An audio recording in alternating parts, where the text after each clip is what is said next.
Vous savez, parfois, on peut avoir des grosses prises de conscience sur certains sujets et on ressent, voilà, on a les infos qui arrivent et puis on continue, c'est comme si, on avait, réussi à choper, un bout de la pelote de laine tout emmêlé, en fait. Et moi, c'est vraiment ça qui s'est passé. C'est-à-dire que j'ai eu des prises de conscience, ça faisait déjà quelque temps que je m'intéressais beaucoup à l'aspect du respect, de soi envers soi, des autres envers soi et de soi envers l'autre, les autres, et cetera, et cetera. Et en fait, ce matin, j'ai couplé ça avec une forme d'acceptation et de compréhension et de se mettre le miroir en face finalement et de se dire: «OK, je reproche ça, mais en même temps, est-ce qu'il y a pas des endroits en moi où en fait je suis en train exactement de me faire la même chose et de faire la même chose?»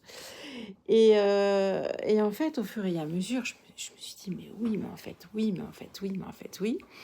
Et en fait, je me suis dit: «OK, là j'ai acté un pardon». Un pardon, envers moi et un pardon envers l'autre. Heu, Parce que en fait, je reprochais exactement, ce que je faisais. Ce que je faisais à l'autre et ce que je me faisais à moi-même. Et je me suis dit: «En fait, c'est pas juste, c'est je regarde ça par rapport à mon prisme, et je suis pas du tout dans l'acceptation et en plus de ça, ce que j'étiquette comme un manque de respect potentiel, c'est vraiment totalement en lien avec moi, comment je vis la situation et qu'est-ce que j'ai comme filtre par rapport à mon histoire.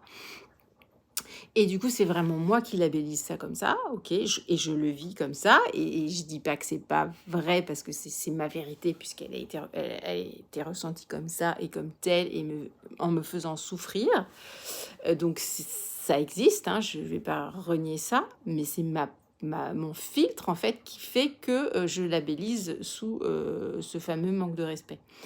Et en fait, en acceptant, en pardonnant, à ce moment-là, ça ouvre autre chose et le fait de s'ancrer sur ce truc avec cette colère, potentiellement la blessure de trahison qui était un traquenard pas loin derrière, et bien, ça libère, en fait. Ça libère, mais vraiment, de comprendre que ce qu'on me fait, je le fais, je me le fais et je le fais. Et je l'ai sans doute fait aussi, dans d'autres espaces-temps et bon, ça, c'est un autre sujet.